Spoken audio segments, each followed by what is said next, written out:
ምን ካገላለጽ በጣም ስዕላዊ ነው። ምን የምትባልች ደብረ ዘይት ስለማትታወቅ አጥቋይ ነው። ደብረ ዘይት ትምህርት ቤት ትባላለች። አላውቃትም። አሁን ፖሊስ ጣቢያ ነበረች፣ አሁን ፈረሰች። አሁንማ እና እሷ ጋር የተማርኩት እስከ 6። አንድ ትልቅ ሰውዬ ምን አለ መሰለ፣ ቦሌ አካባቢ ቤት ተመርቼ አለኝ። ያኔ ተመርቼ እንዴ ልጆቼንማ ልጅ ባላስበላም ብዬ ነው። ብዙ ሚሊዮነሮች ያውቃሉ። እና አሁን እየወሰኑ ያሉት ወጣቶቹ በኋላ የሚጸጸቱበትን ነገር ነው። 3 መምህራን ሆነው መጽሐፍ ገዝተው እዛው ህዝብ ፊት ደግሞ ሸለሙኝ ነው። ወገቡን የሚታጠቅ ውሃ አምጥቶ ወገቡን ታጥቆ የደቀ መዛሙርቶቹን እግር የሚያጥብ የመጨረሻውን እኮ ትህትናን ያሳይ። ጥቁር ጂንስ ነው፣ ብሉ ጂንስ አላረግም።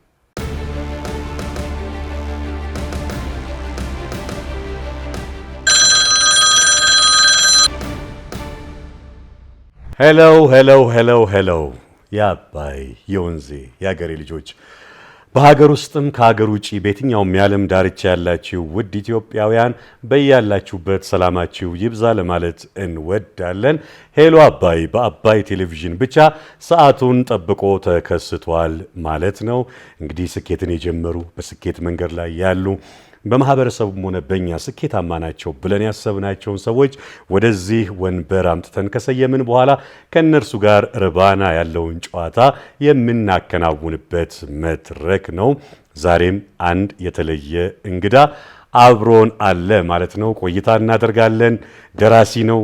ለማህበረሰቡ የሚበጁ ሀሳቦችን በብዛት ያካፍላል። በሃይማኖት አስተምህሮ ጭምር በደንብ ይታወቃል። ስነልቦናዊ ንቃትን የሚሰጡ ንግግሮችን በተለያዩ መድረኮች ላይ እየተገኘ ያካፍላል፣ ይሰራል። የቴሌቪዥን ፕሮግራምም አዘጋጅ ነው። ዶክተር ወዳጄነህ መሐረነ እዚህ ይገኛል ማለት ነው። እንግዲህ አብሮን ይቆያል። የተወሰነ ጊዜ ከኛ ጋር ይሆናል። ርባና ያለው ሀሳብ እንደምታገኙ ተስፋ እናደርጋለን። ፕሮግራማችን ሄሎ አባይ ነው። ዶክተር እንኳን ደህና መጣህ። እንኳን ደህና ቆየኝ አርቲስት። ስለመጣህ በጣም ደስ ብሎኛል። እኔ በጣም ተደስቻለሁ። አዎ ክብራትና ክብራን ከዝነኛው አርቲስት ይገረም ደጀኔ ጋር የተቀመጥኩት ዛሬ ክብር ተሰምቶኛል። ቴንኪው ያክብርልኝ። የእውነት ደስ ብሎኛል። ጥሩ ጊዜም ይኖረናል። ያው በርካታ አድማጭ ተመልካች ኢትዮጵያውያን በሁሉም ዘርፍ ማለት በሚቻል ደረጃ ይወድሃል፣ ያከብርሃል፣ ያንተን ሀሳቦች ማዳመጥ ይሻልና እነሱ ብቻ ሳይሆን እኛም። ስለዚህ ዛሬ ጊዜያችን በጣም አሪፍ ነው። አብራችሁን ቆዩ ለማለት እወዳለሁ። በድጋሚ ለአባይ ቴሌቪዥን ያው እንግዳ አይደለህም፣ ቤተኛ ነህ። እንዴት ነው? ሞቀ ለመደ? ለምዷል። በፊትም እኮ ጀምሬ ነበር። እሺ። የእውቀት አልማዞች የሚል ፕሮግራም ነበር። እሺ። አሁን ደግሞ ቀጥሎ እየሰራን ነው። በጣም ጥሩ ነው። እዚህ ቤተኛ ነኝ። ከሁሉም ይስማሙኛል። ስታፉ፣ ማኔጅመንቱ ከሁሉ ጋር ጥሩ ነን በጣም እና ደስ ብሎኝ ነው የምሰራው። በጣም ደስ ይላል። አባይ ቴሌቪዥን በዚህ አጋጣሚ እንግዲህ በርካታ ተጽዕኖ ፈጣሪዎችን እዚህ ቢመጡ ቁም ነገር ይኖራቸዋል፣ ለማህበረሰቡ ይጠቅማሉ የሚላቸውን ያለ ስስት ወደ ቴሌቪዥን ጣቢያው እያመጣ ያለበት ሁኔታ ነው ያለው። ከዛም ውስጥ እንግዲህ አንተ ነህ። ቴሌቪዥን ፕሮግራም የሚይዘህ በመምጣት የእውነት ይገባል፣ ደስ ብሎናል ብዬ አስባለሁኝ። ወደ ጥያቄዎች ልግባ ዶክተር። ብዙ ጊዜ በትምህርት አሳልፈሃል። ትምህርት ለአንተ ምንድን ነው? እንደዛ ብለን እንጀምር እስኪ። ትምህርት በሁለት ነው የማየው። ትምህርት ስንል አንደኛው ኤዱኬሽን ነው፣ ሁለተኛው ደግሞ ለርኒንግ ነው። ኤዱኬሽንን ካየን ዝግጅት ነው። አንድ ሰው በዚህ ምድር ላይ በሚኖርበት ጊዜ ለሚሰራው ስራ የተጠራበት ጥሪ እንዲያደርግ ለተባለው የተለየ ነገር የሚዘጋጅበት ዝግጅት ነው። ፕሪፓሬሽን ነው ኤዱኬሽን። ስለዚህ የተወሰነ ጊዜ ድረስ ይቀጥላል። እስከ 12 ሊሆን ይችላል፣ እስከ መጀመሪያ ዲግሪ ሊሆን ይችላል። ለአንድ ሙያ ነው የሚዘጋጀው። በዛ ሂደት ውስጥ ደግሞ ብሬኑ ዴቨሎፕ ያደርጋል። በቢሊየን የሚቆጠሩ የነርቭ ሴሎች አሉ ብሬናችን ውስጥና በምንማርበት ጊዜ ቁጥራቸው አይጨምርም፣ ኮኔክሽናቸው ግን ይጨምራል። በሲናፕስ የሚገናኙበት ኮኔክሽን በጣም ይጨምርና የማሰብ አቅምህ፣ የማስታወስ አቅምህ እንደዛ በጣም እያደገ ይመጣል በትምህርት። ስለዚህ ኤዱኬሽን ከሆነ ፕሪፓሬሽን ነው፣ ዝግጅት ነው።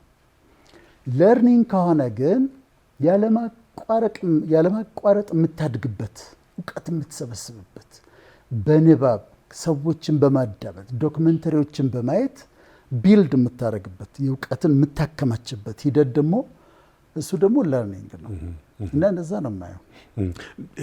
በዚሁ አስታከን ብዙ ጊዜ ተወርቷል፣ የሚያውቁም አውርተውታል፣ አንተም ደጋግመህ ተናግረኸዋል። የትምህርት ዝግጅትህስ ምን ይመስላል? እኔ ትምህርት የጀመርኩት ሀረር ነው። ሀረር ተወለድኩ። ማልቴዝ የሚባል ትምህርት ቤት አለ ሀረር፣ አሁንም አለ እና ከአንደኛ ክፍል በፊት ያለውን እዛ ተማርኩ። ከዛ አዲስ አበባ ስንመጣ ከቤተሰብ ጋር ከ1 እስከ 6 የተማርኩት ከ22 ማዞሪያ ስትመጣ ኡራኤል ጋር ስትደርስ ወደ ካዛንቺስ ስትታጠፍ እዛች ጋር አንድ ትምህርት ቤት ነበረች። ምን አገላለጽ በጣም ስዕላዊ ነው። ምን የምትባል ልጅ ደብረ ዘይት ስለማትታወቅ አጥቋይ ነው። ደብረ ዘይት ትምህርት ቤት ትባላለች። አላውቃትም። አሁን ፖሊስ ጣቢያ ነበረች፣ አሁን ፈረሰች። አሁንማ እና እሷ ጋር ነው የተማርኩት እስከ 6።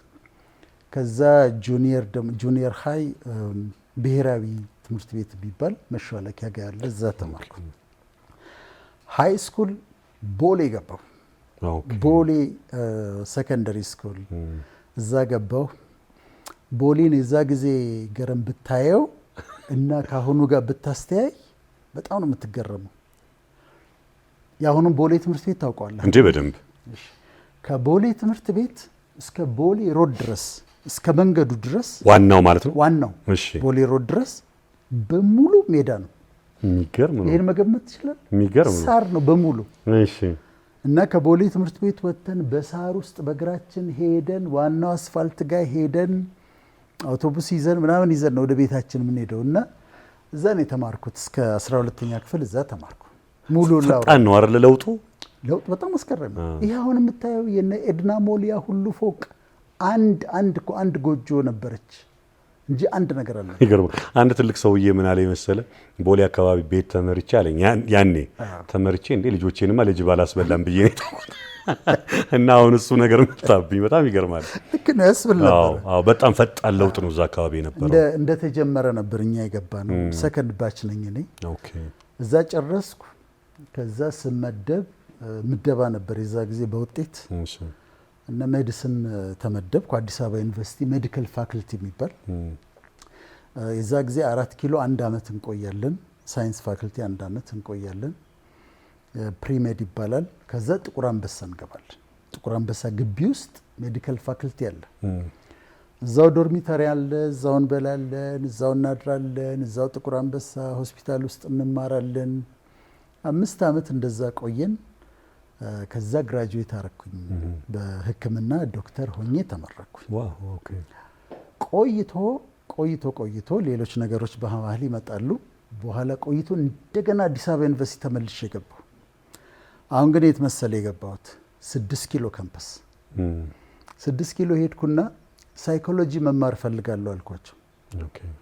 እና የተለያየ አይነት ሳይኮሎጂ አለ። እኔ ካውንስሊንግ ሳይኮሎጂ ነው የምፈልገው ስል መስከረም ላይ ይጀምራል አሉ። ገባሁ እዛ። ከዛ ሳይኮሎጂ ተማርኩ። በሳይኮሎጂ ማስተርስ ዲግሪን ሰራሁ። እዛው ጋር ቀጠልኩኝና ኢንስቲትዩት ኦፍ ፓቶባዮሎጂ የሚባል በአዲስ አበባ ዩኒቨርሲቲ ስር አለ። ወደ ሜክሲኮ አካባቢ ነው ያለው እሱ ደግሞ። እና እዛ ገባሁና በትሮፒካል ሜዲሲን ወይም ሙሉ ስሙ ትሮፒካል ኤንድ ኢንፌክሽየስ ዲዚዝ የሚባል በሱ ደግሞ ማስተር ኦፍ ሳይንስ ሰራሁ። ከዛ ሁለቱን እየተማርኩ ሳይኮሎጂውንና ትሮፒካል ሜዲሲኑን እየተማርኩ ሳር ቤት ጋር ደግሞ ኢትዮጵያን ግራጁዌት ስኩል ኦፍ ቴዎሎጂ ኤግስት የሚባላል የስነ መለኮት ትምህርት ቤት፣ እዛ ደግሞ ገባሁ። ቴዎሎጂ ተማርኩ። ለማስተርስ ነበር የገባሁት። እስከ ፖስት ግራጁዌት ዲፕሎማ ሰራው። ወደ ውጭ መሄድ ነበረብኝ አሜሪካ። እዛ አሟላሁትና ማስተርስ ዲግሪ አደረኩት። ስለዚህ ሕክምናን የተማርኩት ዶክትሬቴ።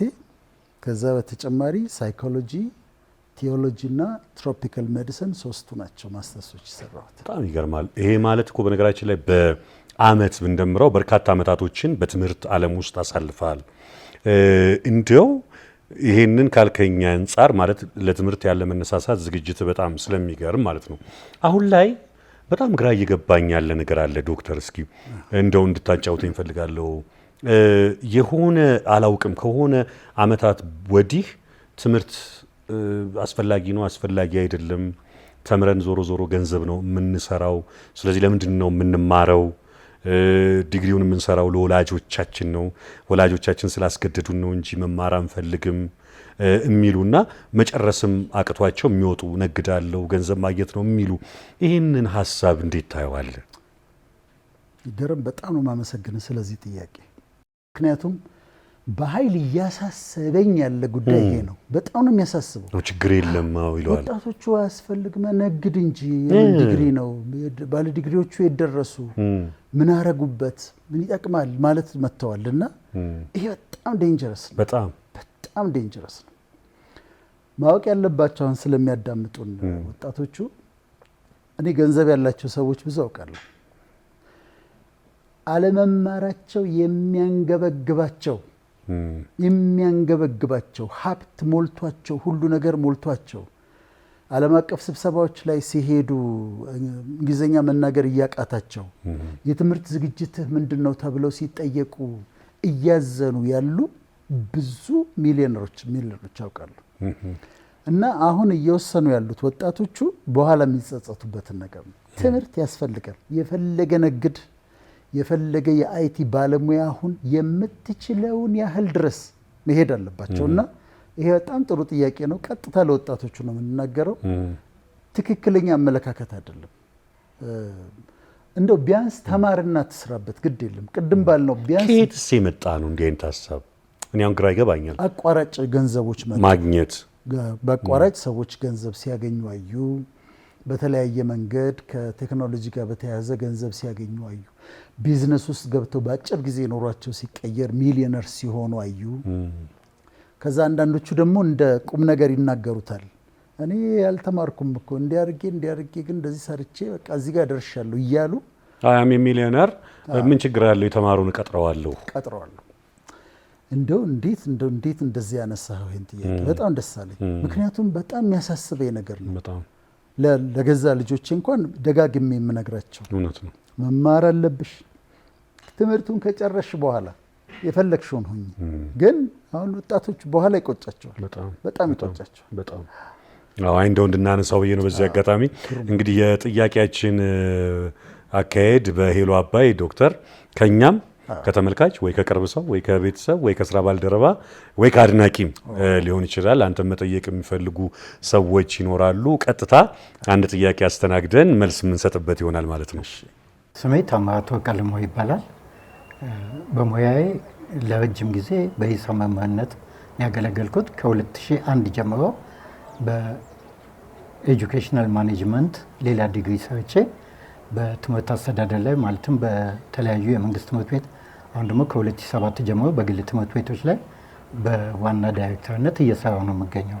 ከዶክተር ወዳጄነ ጋር በተያያዘ በ1977 ኦልሞስት የዛሬ 40 ዓመት ማለት ነው ቦሌ ሃይ ስኩል 10ኛ ክፍል የኔ አስተማሪው ነበርኩ። ማትስ አስተማሪው ነበር እና ከዶክተር ወዳጄነ ጋር ቤተሰባዊ ጥሩ ግንኙነት ነው ያለን። ከቅርብ ጊዜ ወዲህ በተለይ በእያንዳንዱ ጉዳዮች ላይ አማክረዋለሁ፣ እንጻጻፋለን። ቤት ድረስም ተገናኝተናል ከአንድም ሁለት ጊዜ። አሁን ዶክተርን አንድ ሁለት ጥያቄዎች ብጠይቀው ደስ ይለኛል።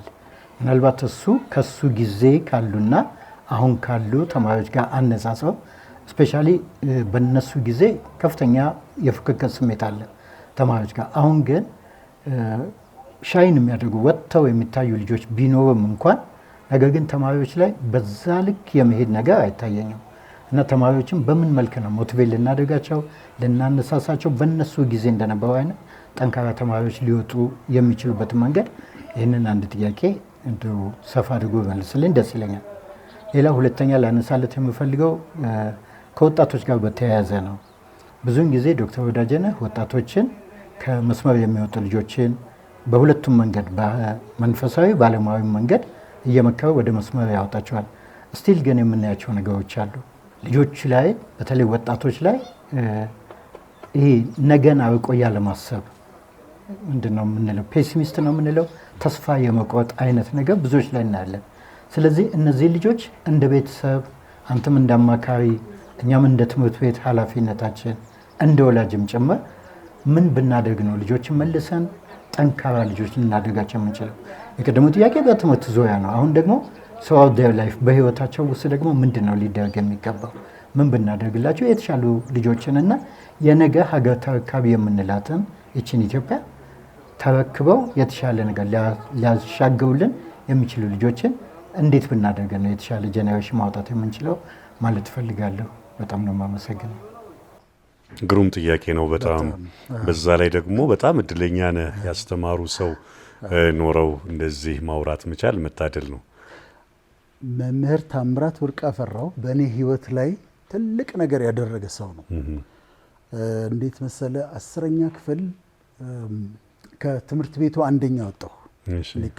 ከክላሴ ብቻ ሳይሆን ከአጠቃላይ አንደኛ ወጣሁ።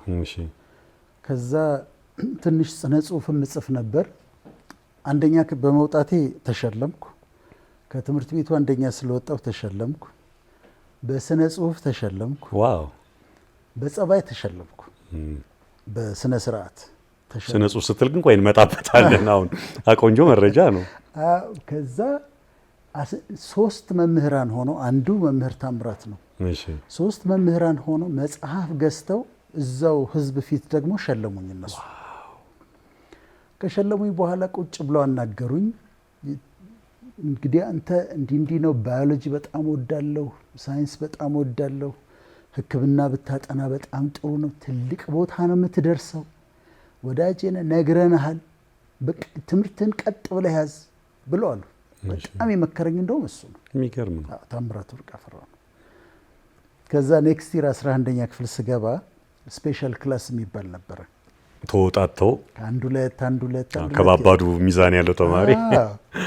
ከዛ አሁን እዚህ ጋር አደራ ተብያለሁ በአስተማሪዎች እና አሁን እዚህ በሙሉ በጣም ጎበዝ ተማሪዎች ናቸው። ሁሉም አንደኛ የወጡ ሁለተኛ የወጡ ነው። አንደኛና ሁለተኛ ብቻ ነው ያለው።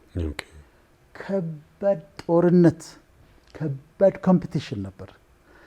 ከዛ እሱም ማሸነፍ ነበረብኝ። አንደኛ ወጣሁ። ዋው! የሚገርም ነው። እነሱ ተደሰቱ። በቃ እንትን ይጠብቁ ነበርና በህይወቴ ትልቅ ቦታ ያለው ሰው ነው መምህር ታምራት ወርቅ አፈራው። እሱ ደግሞ አሁን ከልጁ ጋር ማስተርስ ዲግሪ አብሮ ተምሯል። አሁን ባለበት እድሜው አሁን ከልጁ ትልቅ ያስተምራል። እኩል ግራጁዌት አደረገ። ቅድም ላወራነው ነገር ማስተማሪያ የሚሆን ነው። ሁሌ አይቆምም ለማለት። ቅድም ለጠየቀኝ ጥያቄ በእኛ ዘመን ዴስፕሬት ነበር። ወይ ትማራለህ፣ ወይ ታሸንፋለህ፣ ወይ ትሸነፋለህ። ዩኒቨርሲቲ ያለው ስንት ዩኒቨርሲቲ ነው? አንድ አዲስ አበባ ዩኒቨርሲቲ። ከዛ በኋላ ጅማ መጥቷል፣ ጎንደር ምናምን መጥቷል። በትምህርት ላይ እድል ፈንታህን ካደረግ የግድ አጥንተህ የግድ ተወዳድረህ የግድ ማትሪክን አልፈህ ዩኒቨርሲቲ መግባት አለብህ። እንደዛ ስለነበረ ውድድር ነበረበት። የአሁኑ ወጣት ውጭ ሄዳለሁ ይላል፣ ገብቼ የሆነ ነገር እሰራለሁ ይላል። ቅድም አንተ እንዳልከው በሌሎች ነገሮችን አደርጋለሁ ይላል እና ቀድመህ አንተ ጥያቄውን አንስተዋል።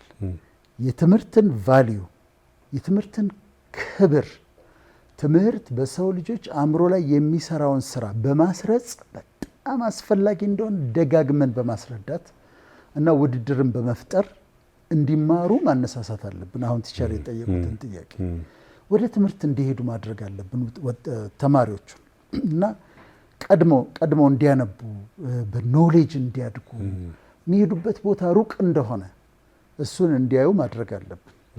የወጣቶቹን ስብዕና የሁላችንም ኃላፊነት ነው።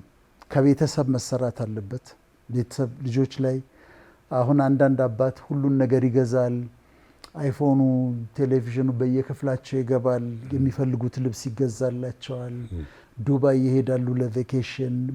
አባትየው ግን የለም፣ ቤት ውስጥ የለም። ሁሉን ነገር ሰጥቷቸዋል፣ እሱ ግን የለም፣ ሩቅ ነው፣ የለም። ከዚህ ልጆቹም እንደሚያደርጉ አያውቅም። እናትየውም ቢዚ ትሆናለች።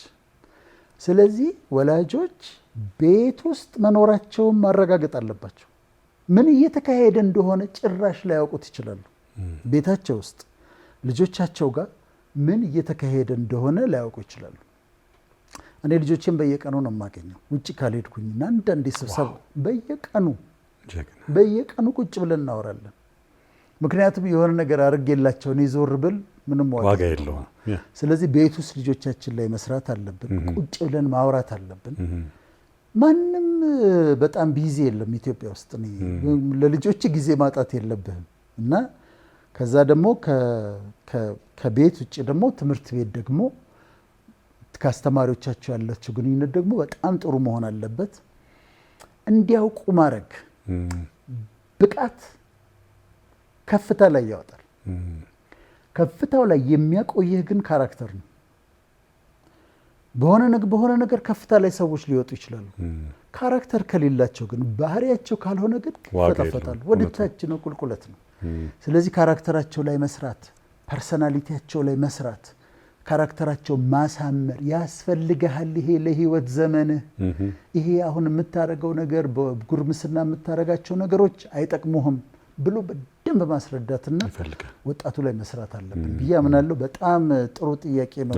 ድንገት ግን እንደው ዝም ብሎ እንደው ትንሽ እንድትጨምርበት የምፈልገው ይሄ አሁን እዚህ ዘመን ላይ በተለይ እኔ ግራ ይገባኛል። ህጻናቶቹ ተስፋ ከመቁረጥ ጋር አያይዞ ያነሳው ጥያቄ አለና መጠናት ይኖርበታል ብዬ አስባለሁ። በነገራችን ላይ ዶክተር በርካታ ህጻናት ልጆች እኔ ምኑን ዓለሙን አይተውት እንደሆነ አላውቅም፣ ራሳቸውን የሚያጠፉ ልጆች እየበዙ ነው። በጣም ትንንሽ ልጆች ራሳቸውን እየሰቀሉ ምናምን ያጠፋሉና ምኑን አይተውት ነው? ምኑ ገብቷቸው ነው? እንዲህ ገና መቼ መኖር ጀመሩ የሚያስብል ነገር አለና ቶሎ ምንድነው እንደዚህ ፈርስትሬት የማድረግ ተስፋ የመቁረጥ ወደ ህይወት ቻሌንጅ ሳንገባ የምንበላው የምንጠጣው ወላጆቻችን ቤተሰቦቻችን ባሉበት ሲቹዌሽን ላይ እንዲህ አይነት ነገር ውስጥ የምንገባው ለምንድን ነው? ግራ ያጋባኛል። ድንገት ነካ አድርገን ስላለፍ ነው እንደው በደንብ ከተብራራ ብዬ ነው። ይሄም ትልቅ ጥያቄ ነው። ምን እያሳየናቸው እኔ የኛ ኃላፊነት ነው ብዬ ነው ማስበው። የህይወትን ብራይተር ሳይድ አላሳየናቸውም። ይሄ የምድር ህይወት እኮ ቻሌንጆች ቢኖሩትም ግን ለመኖር የሚያጓጓ ነው።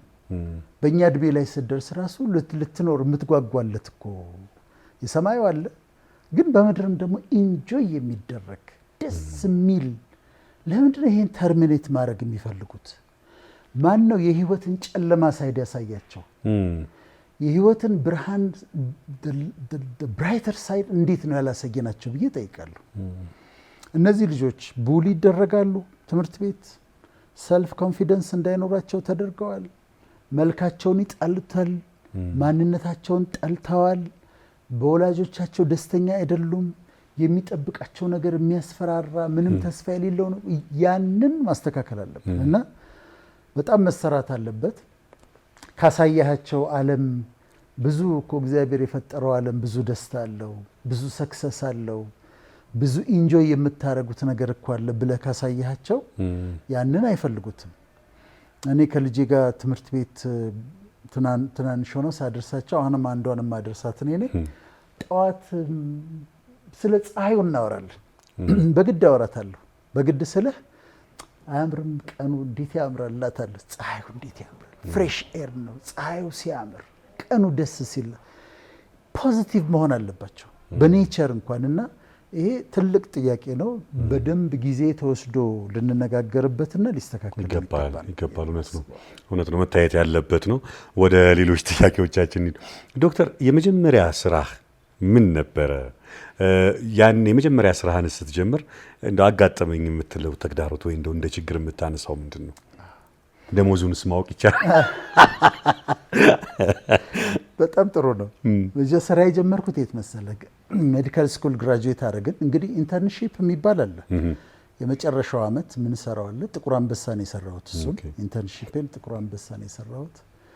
ከዛ የመጀመሪያ ስራ የተቀጠርኩት ደብረ ዘይት ነው፣ ቢሾፍቱ። እሺ። ሞደርን ክሊኒክስ የሚባሉ ነበሩ። ኦኬ። እና እንደውም የማታ ነው መጀመሪያ የገባሁት። ከዛ የማታ እዛ ሰራለሁ፣ ቀን ደግሞ ናዝሬት አዳማ ደግሞ ሰራለሁ። ስለዚህ ቀን እዛ አዳማ፣ ማታ ሁለት ቦታ ማለት ነው። ባንዴ ቀን እዛ ማታ እዚህ። እሺ። ከዛ ቅዳሜና ወደ አዲስ አበባ ነኝ። ኦኬ። እና በዛ ነው የጀመርኩት። ቆይቶ ወደዚህ ወደ አዲስ አበባ ስመጣ ደግሞ ጉድ ሼፐርድ የሚባል 5 ኪሎ ያለ ክሊኒክ እዛ ሰራሁ።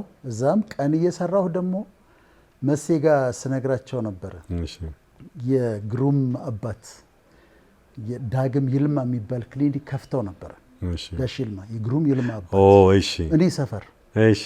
እና እዛ ክሊኒክ ናና ገባና ስራው ብለው ራሳቸው ገብቼ ማታ ማታ እዛ ሰራ ነበር። የሚገርም ነው። እሺ እና እንደዛ ነው። እዛ ቢሾፍቱ እያለሁ ከአዳማ ጋር፣ እዚህ ደግሞ 5 ኪሎ ጉድ ሼፐርድ፣ ማታ ደግሞ ዳግም ይልማ ሰራ ነበር። ቻሌንጁ ምንድነው? እዛ ቢሾፍቱ ማስታውሰው እንግዲህ ጠቅላላ ሐኪም ስትሆን ሁሉን ነው የምትሰራው። ህፃናትን ታክማለህ፣ የውስጥ ደዌ ታክማለህ፣ ማህፀን ታክማለህ፣ ታዋልዳለህ እና ሁሉንም ነው የምንሰራው። እዛች ክሊኒክ ውስጥም ሁሉን እንሰራ ነበር። አሁን የለችም ክሊኒኳ፣ እዛ ገበያው አካባቢ ያለች ነበረችና አሁን የለም። ሄጄ አይቻለሁ፣ የለም። የዛ ጊዜ እኔ የነበረኝ ቻሌንጅ ምንድነው? አስወርደው የሚመጡ ሴቶች የሆነ ቦታ ይነካኩና ማህፀናቸው ይከፈታል። ከዛ ብሊድ እያደረጉ ይመጣሉ፣ እየደሙ ይመጣሉ። ከዛ ብዙ ጊዜ ማታ ነው የሚመጡት። እኔ ደግሞ ማታ ተረኛ ነኝ እዛ ቢሾፍቱ። ከዛ መክፈት አለብህ፣ ዳይሌተር አለ፣ ትከፍታለህ፣ ውስጥ ገብተህ ትከፍታለህ። ከዛ ኪውሬት ማድረግ ይባላል እና ከማህፀን ግድግዳ ላይ የተረፈውን ነገር ማጽዳት ነው። እሱ ነበር እኔ በጣም የሚያደክመኝ። ብዙ ነው የሚመጣው፣ ብዙ በቃ መከላከያ ባለመጠቀም ያረግዛሉ። ከዛ ትክክለኛ ቦታዎችም አይሄዱም። አንድ ቦታ ሄደው ተነክተው ይመጣሉ፣ ሲደሙ እኛ ጋር ነው የሚመጡት። ከባድ ነው በጣም እሱ ከባድ ነበረ። በተረፈ ያው በነበረው ነገር በጊዜው በደንብ ሰርታል። እንደዛ ብዬ አምናለሁ። አንዳንዴ ስለተማርከው ሳይሆን ህግ ጥበቡ የፈጣሪ ነው ብዬ ነው የማስበው። ሰው የሰውን ሆድ ከፍቶ ምናምን አድርጎ ጉበቱን ከጨጓራ ኩላሊቱን ከጉበት ምናምን ለይቶ ምናምን ሰውየው እንዲቀጥል ሲያደርግ የሰውየው ጥበብ ብቻ አይደለም፣ ስለዚህ ሰጪ ያለ ጥበቡን ብዬ ስለማስብ ነው። ሁለተኛ የተመልካች ወይም የቤተሰብ አሊያም የስራ ባልደረባ የአድናቂ ሊሆን ይችላል። ጥያቄ ተከታትለን እንመለስ። ጤና ይስጥልኝ። እንግዲህ እኔ ዶክተር ወዳጄ ነው፣ ሜንተሪ ነው፣ ታላቅ ወንድሜ ነው። እናም በብዙ መልኩ የህይወታችንን መንገድ ሲያበረታታን የነበረ ላለፉት 25 ዓመት በላይ እኔ ወጣትነቴ በ20ዎቹ እድሜ ጀምሮ እንግዲህ የልብ ወዳጅነቱን በእኔ ህይወት ውስጥ ሲያሳይ የኖረ በጣም እጅግ ማከብረው መወደው ወንድሜ ዶክተር ወዳጄ ነህ። ሁለት ጥያቄዎች አሉኝ ማቀርብልህ። የመጀመሪያው ስኬትን እንዴት ነው የምትረዳው? ስኬትን ምን ማለት ነው? እነ ዶክተር ማይልስ ሞንሮ ስኬት ለተፈጠሩለት ዓላማ መኖር ነው ይላሉ እና ያንተ የስኬት ዴፊኒሽን ወይም ፍቺ ምንድን ነው? ሰው ተሳካለት የምትለው መቼ ነው የሚለውን ጥያቄ ጠይቃለሁ። ሁለተኛ የምጠይቅህ ደግሞ መንፈሳዊ ህይወት ለሰው ማንነቱ ነው ብዬ አምናለሁ። በዚህም ህይወት ውስጥ ብዙ ጊዜ በአንተ ህይወት ውስጥ ትሁትነት ወይም ትህትና መገለጫ ነው። በጣም ለሰዎችን ማድመጥ፣ ለሰዎች መኖር ህይወት ፎሬል ነች ይችላል። ላቭ፣ ሊቭ፣ ለርን፣ ሌጋሲ ነች እና አራቱንም ይኖርከው ነው የሚመስለኝ። እና በጣም የትህትና ምንጩ ማን ነው? ምንድን ነው? ብዙ ጊዜ ሰዎች ትሁት መሆን ያቅተናል። ትሁት መሆን ስለሚያቅተን ማዳመጥ ያቅተናል፣ መታዘዝ ይከብደናል፣ መሸነፍ ይመስለናል። ሰዎች ወይ የተከበሩ ናቸው ወይ የተከመሩ ናቸው። አንተ ለእኔ የተከበርክ ሰው ነው፣ ግን ትሁት ነህ። ይህን ትህትና በተለይ ሰው በባዶ ትሁት ቢሆን አይገርምም። እውቀት ይዞ ትሁት ሲሆን፣ መንፈሳዊ ሰው ሆኖ ትሁት ሲሆን፣ ወይም ደግሞ ጸጋ ይዞ ትሁት ሲሆን ደግሞ ይበልጣል። እና ትህትናን ማግኘት ብዙ ጊዜ የሚሳነን ለምንድን ነው? በጣም ዲፌንሲቭ የምንሆነው ለምንድን ነው? ተከላካይ የምንሆነው ለምንድን ነው? የትህትና ምንጩስ ማይንድ ሴቱስ ምን ይሆን? እንዴት ይገኝ ይሆን? እንዴት ይበዛልን ይሆን ብዬ እጠይቃለሁ። እግዚአብሔር ይስጥ። ቆንጆ ጥያቄ። ትህትናን ሲገልጽ ያለበት የተከመሩና የተከበሩ የገለጸበት መንገድ ይለያል። በጣም ደስ ይላል። አዶንያስ ልሳነ ወርቅ ይባላል። የስነ ጽሁፍ ሰው ነው። እንደው ብታገኘው እንዴት ደስ ይለኛል። ወይ ደስ ይላል በጣም በጣም እንዲያገላለጹ በጣም ይገርማል። በጣም አለው ስዕል አለው። በደንብ በስዕል ነው የሚገልጸው። በጣም ጎበዝ ቆንጆ አድርጎ ነው የገለጸ።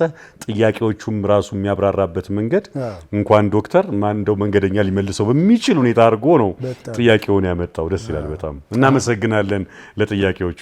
ቆንጆ ጥያቄዎች ናቸው። አህዱ ሬዲዮ ላይ ይሰራል። ግን እንደው ይሄ ስጦታው ኖሮት ቦታውን ያላገኘ ሰው የለም።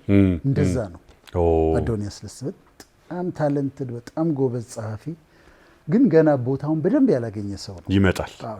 ወደ አርቱ ቢጠጋ እንዴት ደስ ይለኛል። ለሁሉም ጊዜ ያለው አይደለ? አዎ። እሺ ከሁለተኛው ጥያቄ ልጀምር። ከትህትናው ያደርግልኝ። እኔ ትህትና በጣም ነው የምወደው። ሰውንም ስለካ በትህትና ነው የምለካው። በቃ ለኔ ትሁት ሰው ይገዛኛል። የኔ ትህትና እንግዲህ ትሁት ከተባልኩኝ አንዱ ተፈጥሮ ይመስለኛል። ዝም ብሎ በተፈጥሮ ትሁት ነኝ። ኔቸር ነው። ከድሮም ትምህርት ቤትም ሆኜ በቃ እነሱም ራሳቸው መምህር ታምራት በዛ ነው የሚያውቁኝ። ልሁን ተብሎ አይኮንም አይደለ? አይኮንም። አሁን እነሱ በሚያስተምሩበት ጊዜ ጥያቄ ይጠይቃሉ። እነሱም ሌሎቹም ጥያቄ ጠይቁና እኔ እጄን አላወጣም እያወቅሁ ይችላል። ከዛ ዝም ካለ ክፍሉ እሱ እንደውም ያሳያል። ቲቸር ታምራት ቀስ ብዬ እንድትብዬ ነው የማወጣው። ለመመለስ ራሱ እጄን ሁሉ ሳወጣ እንደዚህ ነው አልልም። ቀስ ብዬ እንድች ነው የማወጣው እና ይቀልዱብኛል እስካሁን ድረስ። አወጣጥ ራሱ መመለስ ይቻል ይሆን? እንደሱ ነው። ከዛ ግን እነሱ ያዩኛል። ጥያቄ ጠይቁና ከዛ ዝም ሲል እሺ ወዳጄ ነህ ይሉኛል። እኔ እጄንም ካላወጣሁ መልስ ነው። ክላሱም ጸጥ ካለ ዞሮ መላሹ አንተ ነህ። ጋር ይመጣል ነገር እና አንዱ ተፈጥሮ ይመስለኛል። ተፈጥሮ ነው። ሁለተኛ እኔ ልኬን አይቻለሁ ማለት ምንም አይደለሁም። አሁንም አውቀው ይሄን ነው። እኔ እንደውም አንድ ጊዜ ቶሮንቶ መድረክ ላይ ጠየቁኝና ስለ ራስህ ምን ትላለህ ብለው ጠየቁኝ። ስለ ራስህ የማውቀው እኔ ምንም የለኝም፣ ምንም አላውቅም፣ ምንም አይገባኝም፣ ማንም አይፈልገኝም። ኖበዲ አልኳቸው ከእግዚአብሔር ውጭ። እውነት ነው። ሰው ምንድነኝ ብዬ ነው እኔ አሁን የምመካው? ምንድነኝ ብዬ ነው የምኮራው? ምንድነኝ ብዬ ነው ራሴን ከሰው ትልቅ የማረገው? አሁንም ይሰማኝ እኔ እንደዛ ነው። አንተ ጋር ቁጭ ብዬ ዲዘርቭ አደርጋለሁ ብዬ አላስብም። እዚህ ጋር ቁጭ ለማለት እዚህ ጋር ለመቀመጥ እና በቃ እኔ የሚሰማኝ የእውነት እንደዛ ነው። ስመጣ አሁን በቃ ተጋብዣለሁ፣ ይገረም አምኖበታል። እሱ ካመነበት አዘጋጆቹ ካመኑበት ይሁን ብዬ ነው እንጂ በቃ ይገባኛል ሄጄ የማስተምረው ነገር ምንም ብዬ አይደለም። ውስጥ የሚሰማኝ እንደዛ ነው። ስለዚህ በቃ በእግዚአብሔር ፊት ባዶ መሆንን ተምሬያለሁ። ሶስተኛው እና ደግሞ በለጠ ያጠነከረልኝ የተከተልኩት ክርስቶስ የድንግል ማርያም ልጅ ትሁት ነበረ። እግር የሚያጥብ ወገቡን የሚታጠቅ ውሃ አምጥቶ ወገቡን ታጥቆ የደቀ መዛሙርቶቹን እግር የሚያጥብ የመጨረሻውን እኮ ትህትናን ያሳየውና he was so humble እና እሱን ስለምወደው በተቻለ መጠን ደግሞ እሱን መኮረጅ ስለምፈልግ ኢሚቴት ማድረግ ስለምፈልግ እንደገና ያጠናክርልኛል። ግን ቢሆንልኝ የበለጠ ትሁት በሆን ነው ደስ የሚለኝ፣ የበለጠ በወርድ ነው ደስ የሚለኝ። ሁሉ ጊዜ ወንድሜ ጓደኛዬ ከኔ ይሻላል የሚል አስተሳሰብ ነው ያለኝ። ማንንም ሰው ሳገኝ ከኔ ይሻላል እሱ ብዬ ነው የማስበው። ቃሉም ስለሚል ባልንጀራ ካንተ የተሻለ እንደሆነ ቁጥር ስለሚል በዛ ነው። ሁለተኛው ግን ራሱ መልሶታል። ዶክተር ማይልስ ሞንሮን አምጥቶ ራሱ አዶንያስ መልሶታልና ለኔ ስኬት ሀብት አይደለም፣ ለኔ ስኬት ታዋቂነት አይደለም፣ ለኔ ስኬት ባለስልጣን መሆን አይደለም። ለኔ ስኬት እዚች ምድር ላይ እንድኖር እግዚአብሔር እንደሆነው የፈለገውን ነገር ሆኜ ፈቃዱን አግኝቼ ፈቃዱን አድርጌ ለፈቃዱ ኖሬ ማለፍ እሱ ለኔ ስኬት ነው። ስለዚህ አንድ ሰው ፈቃዱን ካወቀ ለፈቃዱ ከኖረ ስኬታማ ነው። የግድ ሀብታም መሆን የለበትም፣ ዝነኛ መሆን የለበትም፣ እንዲህ መሆን የለበትም። ያችን ግን ለሱ የተመደበችውን ስፔሲፊክ ዊል ኦፍ ጋድ ካገኛት እሷን ደግሞ ሳይጨምር ሳይቀንስ ከሌለ ለመሆን ሳይመኝ ያንን ለመሆን ሳይመኝ ከኖራት እሷን ስኬታማ ነው። እና የአዶኒን ጥያቄ በዚህ በጣም ግሩም ገባሁ። አንተ ውስጥ ግብት ብዬ ነው እያዳመጥኩ ያለሁት። የእሱም ጥያቄ ግሩም ነው፣ ያንተም መልስ በጣም ይገርማል። እንግዲህ አድማጭ ተመልካቾቻችን እንግዲህ እርባና ያለው ሀሳብ ከዚህ ጭውውት እያገኛችሁ እንደሆነ ተስፋ እናደርጋለን። ፕሮግራማችን ይቀጥላል። ሄሎ አባይ ነው ፕሮግራሙ፣ በአባይ ቴሌቪዥን ብቻ ነው። እንግዲህ የተመልካች ጥያቄ ይኖረናል። የተመልካች ጥያቄ ተከታትለን ዶክተር እንግዲህ መልሱን ትሰጥበታለህ ማለት ነው። ጤና ይስጥልኝ። ስሜ ጌታቸው ተድላ ይባላል። ዶክተር ወዳጄን የማከብረው የማደንቀው ትልቅ ወዳጄ ነው። ሁለት ጥያቄዎች መጠየቅ ትችላለህ እሱን ስላላችሁኝ። እኔ እንኳን ብዙ 20 ጥያቄ ነበረኝ፣ በሁለቱ ጨርሳለሁ። አንደኛው ጥያቄ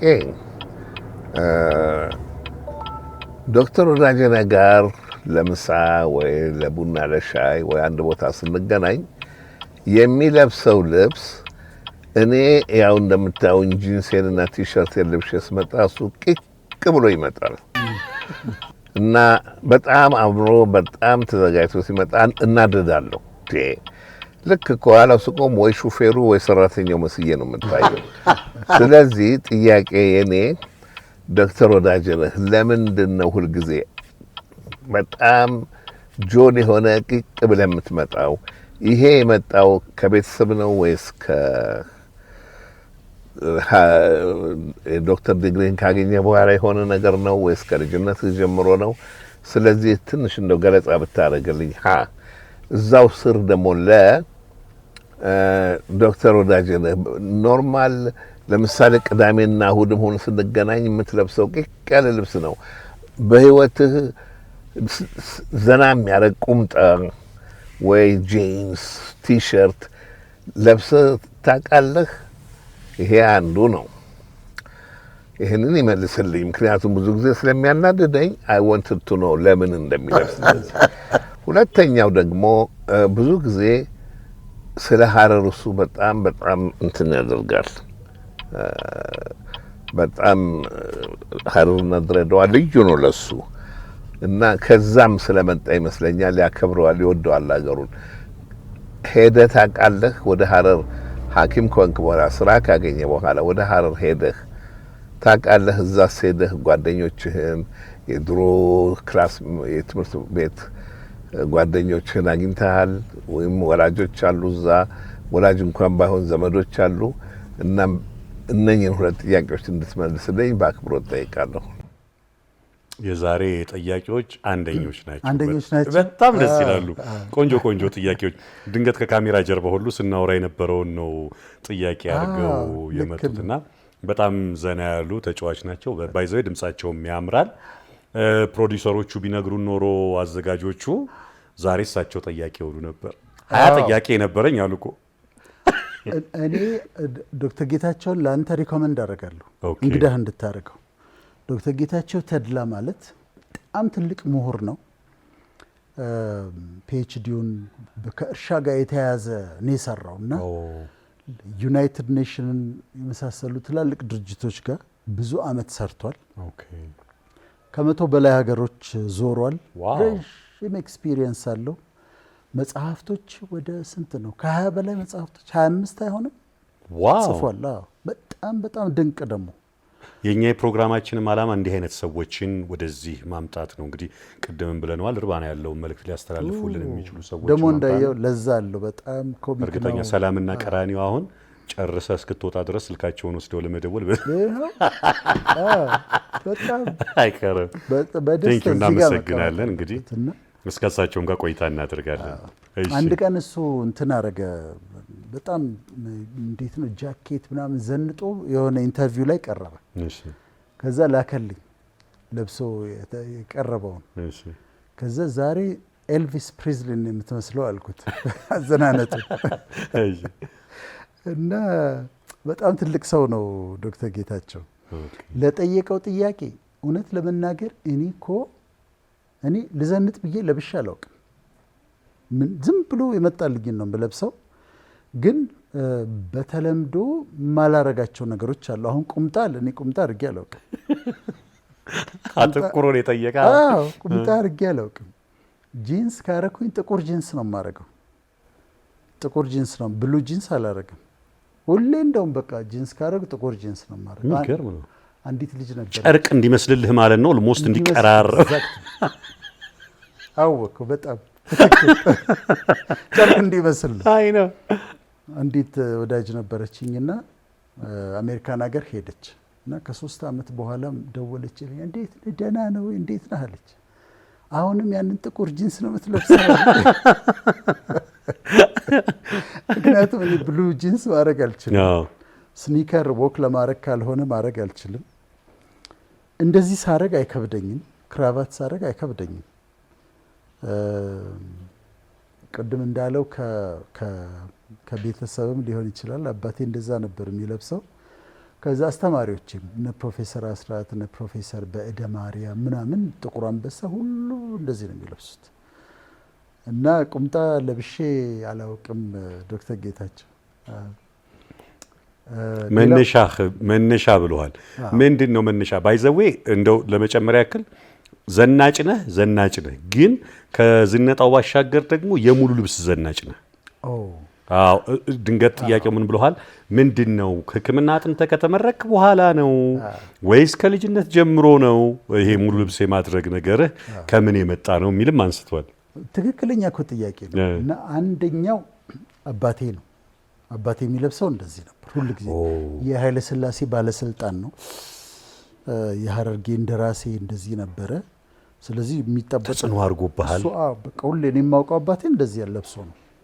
ለዛውም ይህቺ ስሬፒስ አለች አይደለም ሰደርያዋ ምናምን እስከሱ ኮት ሱሪ ሰደርያ ምናምን እንደዚህ አድርጎ ነው የማስታውሰው። ሙሉ ህይወቴን የማውቀው በሱ ነው። የሚገርም ነው። እና ማይንዴ ውስጥ ያለው እሱ ነው። ከዛ መርሰዲስ ይነዳ ነበር። ይህቺ የድሮ ረዥሟ መርሰዲስ።